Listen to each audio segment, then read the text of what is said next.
আগামী ৪৮ ঘন্টা খুবই গুরুত্বপূর্ণ। যে কোনো সময় ঘটতে পারে বড় কোনো ঘটনা, আসতে পারে বড় কোনো সিদ্ধান্ত। উপদেষ্টাদের নিয়ে ৪ ঘন্টা রুদ্ধদ্বার বৈঠকের পর নিজের পদত্যাগের কথা জানান প্রধান উপদেষ্টা। জানা গেছে শনিবার জাতির উদ্দেশ্যে ভাষণ দেওয়ার প্রস্তুতি নিচ্ছেন তিনি।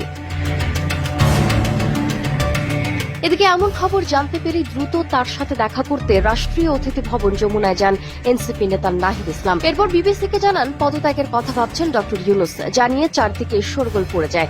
এদিকে পাল্টাপাল্টি ৬ উপদেষ্টার পদত্যাগ দাবি করেছে বিএনপি ও এনসিপি। আবার সেনাপ্রধান জেনারেল ওয়াকারুজ্জামানের সাম্প্রতিক বক্তব্য নিয়ে চলছে নানামুখী আলোচনা সমালোচনা। একদিকে সেনাপ্রধানের বক্তব্য, ডিসেম্বরের মধ্যে নির্বাচনের জন্য বিএনপির অব্যাহত চাপ এবং উপদেষ্টা পরিষদের নিয়মিত সভার পর রুদ্ধদ্বার বৈঠকে নেয়া ডক্টর ইউনূসের সিদ্ধান্তে পরিস্থিতি পুরোপুরি অনিশ্চিত। এ প্রেক্ষাপটে শনিবারের মধ্যেই দেশে নতুন অবস্থার তৈরি হওয়ার আশঙ্কা দেখা যাচ্ছে। সূত্র বলছে, চারদিক থেকে আসা চাপে ডক্টর মোহাম্মদ ইউনূস সরকারের দায়িত্ব ছেড়ে দেওয়ার মতো কঠিন সিদ্ধান্তও নিতে পারে। এর আগে জাতিকে বাংলাদেশের ইতিহাসে সবচেয়ে অবাধ, সুষ্ঠু ও গ্রহণযোগ্য নির্বাচন অনুষ্ঠানের প্রতিশ্রুতি দিয়েছেন ডক্টর ইউনূস।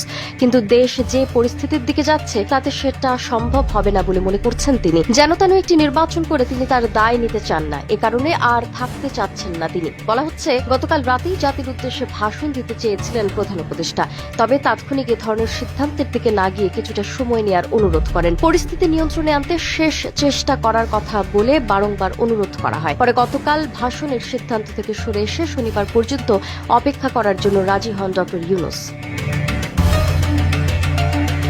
শনিবারের মধ্যে পরিস্থিতি পুরোপুরি স্বাভাবিকের দিকে না গেলে ওই দিনই জাতির উদ্দেশ্যে ভাষণ দিয়ে প্রধান উপদেষ্টা সরে যেতে পারেন। এক্ষেত্রে যদি তিনি সরকার থেকে সরে যান, তাহলে কি কারণে তিনি ছেড়ে যাচ্ছেন সে ব্যাখ্যাও জাতির সামনে তুলে ধরবেন ডক্টর ইউনূস। জানা গেছে, রুদ্ধদ্বার বৈঠকে প্রধান উপদেষ্টা তার উপদেষ্টা পরিষদের একাধিক সদস্যদের উপরও ক্ষুব্ধ প্রতিক্রিয়া জানান। পরিষদের কয়েকজন উপদেষ্টাকে সব বিষয় নিয়ে নাক না গলাতে কঠোর নির্দেশনা দেন।